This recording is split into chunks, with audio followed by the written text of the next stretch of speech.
nasagsagan ng basya, tumaas yung ilog, at saka yung baha na rin, pumunta rito, gumawa ng sarili pang daan, hanggang niragasan niya lahat ng mga nasa gilid ng flood control project, kabilang na yung bahay ni Nanay at ni Charlie.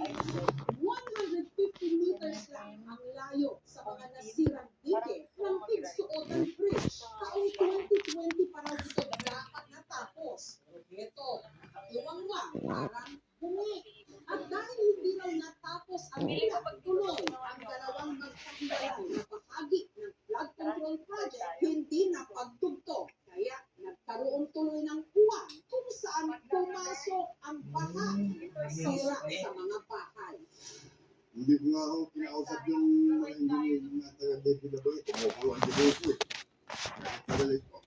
Dahil Kung tinapos sana nila ito, pagkakadugtong yan, yung dalawang yan, panat po sila dyan sa may fry. parang hindi naging ordinary. Hindi po, tapos sabi wala daw pundo. Eh saan na yan yung release natin? 2025 budget. At saka ba't sila gumawa ng tulay na hindi natapos? Hindi ko na yung kaawang problema dyan. At saka bakit hindi nagdugtong yung dalawang flood Kung control? natapos ito, magdudugtong yan sigurado. Ay, hindi nga eh. Kaya ganito yung pinsala ngayon. Kung natapos na isa na yan, wala akong baha. Nangyayari. May baha man, pero may flood control tayo eh. So, dapat nga ako meron, di ba? Mananawagan po ako kay Sir Dison. Kayo po ay nandun na, hindi po kayo pumunta sa dulo tulad po ni Tingis. Tingis po, sa pinakadulo po, kung saan nagmula yung baha. Ngayon, ang mga tao ay sinisipa ng mga barangay official.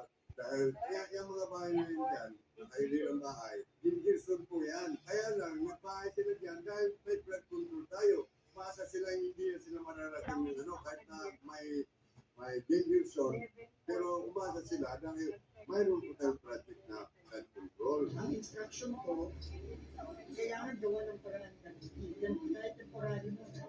Kasi meron ka ng bagong ng center, sisirain ka gagawin na. Ayon sa transparency website ng DPWH, ang Pigsuotan Bridge 100% completed na. Ano na nangyari yun? Gayong eto, ang resibo. Kitang-kita. Ang inilaang pondo sa tulad, mahigit 96 million pesos. Ang kontratista, Monolithic Construction and Concrete Products, na nakapase sa Davao City. Sinubukan namin kuhanan ng pahayag ang DPWH at ang Monolithic Construction and